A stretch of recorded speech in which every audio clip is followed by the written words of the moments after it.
Hello, my name's Michala. I work for Project 6 as part of the MAST team at Airedale Hospital. The MAST team stands for Multi-Agency Support Team, so we work closely with Age UK and the Cellar Trust.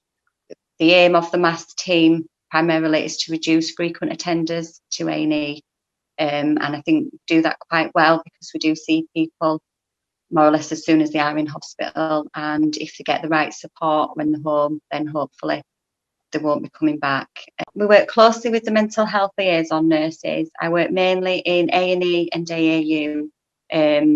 The mental health nurses give us a lot of our referrals. We work with clients with quite complex needs, so we can refer out into the community. The MAST project started nearly a year ago when we were first put in the hospitals. It took a while to establish ourselves for staff to get to know us, the different departments, the wards, to kind of know what we do. We obviously went round face to face and took flyers. I think as the time's gone on, they are very aware of what we do. We have a mobile phone. It rings a lot for people that they want us to see. On AAU in the morning, they have a handover and they will write on MAST who the people that they want us to come and see and support. On a personal level, as MAST support workers, when we do see people, we introduce ourselves as we're not clinical, we're not doctors or nurses, we are support workers. And I think in my own case, I think people are more willing to engage. They will open up a bit more to us as because we're non-judgmental, we're empathetic. I myself, I have family members who've been alcohol dependent and have gone through services, so I do understand what the process is and how hard it is to do it on your own. So within the MAST team in the hospital, we have workers obviously from Project 6 for alcohol support, Cellar Trust for mental health support, Age UK for befriending and frailty. But we can also refer to other different charitable organisations like Mind in Bradford. The multi-agency part of it is we do share a lot of skills, and the people that we work with, we meet people in hospital and we each kind of do our own intervention with them. So usually there are other issues going on, especially with alcohol dependency. That's usually, there will be, say, financial worries, mental health worries as well. So we quite a lot of the time cross work with these people that we meet, these clients in hospital. So we will follow them up in the community for alcohol support. The Cellar Trust will also work with them on the mental health side of things. The Age UK side is for patients over 65.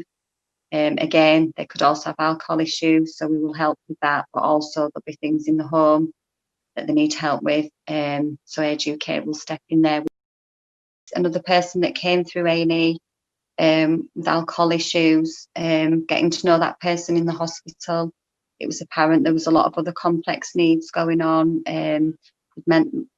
quite complex mental health needs. She had a lot of things that were happening at the home. Basically, she'd neglected, because of the drinking, she neglected a lot of things at home. Her home wasn't actually habitable. She disclosed to me while I was supporting her. She had a lot of financial issues. She'd basically just been ignoring letters. She hadn't been opening them, so she was in a lot of debt. So quite a lot of work went in with this lady. So when she was discharged from hospital, we did a referral to social services for her, because the home wasn't habitable. A lot of other support was put in. She needed carers to go in because she wasn't mobile. So Age UK arranged for carers to come in twice a day to meet her personal needs. She was getting help around the alcohol. She's now done 3 months abstinent, I think, and still working with her through the different organisations, getting her moved to a more suitable accommodation. So with this particular lady, I think if we hadn't have met her in the hospital, well, she actually said in her own words, if she would have been discharged, she would have started drinking again. She would have gone home where her home wasn't comfortable, things were very out of place, and she was drowning in debt. she would have carried on drinking, and she actually said to me she would have died. She would not have had the support had we not intervened in the hospital.